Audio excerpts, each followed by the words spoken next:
সাধনার উদ্দেশ্য এবং আজকের এই ঈদ উল ফিতরের তাৎপর্য সম্পর্কে সংক্ষিপ্তভাবে কিছু বলার চেষ্টা করবো ইনশাআল্লাহ।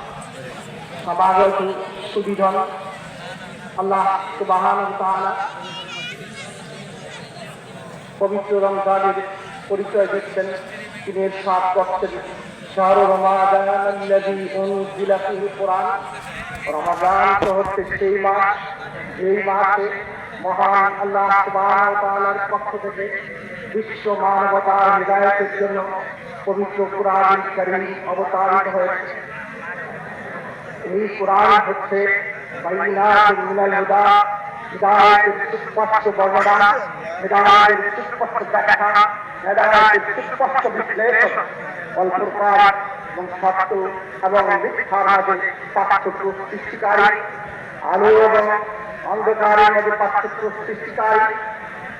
এই পৃথিবীতে মানুষের চলার জন্য তার জীবনের প্রতিটি অঙ্গনে প্রতিটি প্রাঙ্গণে যেই সব বিধিবিধানকে অনুসরণ করা অপরিহার্য, তার সমস্ত বিবরণ এবং বর্ণনা আল্লাহ সুবহানাহু ওয়া তাআলা এই পবিত্র কুরআনুল কারীমে রেখেছেন।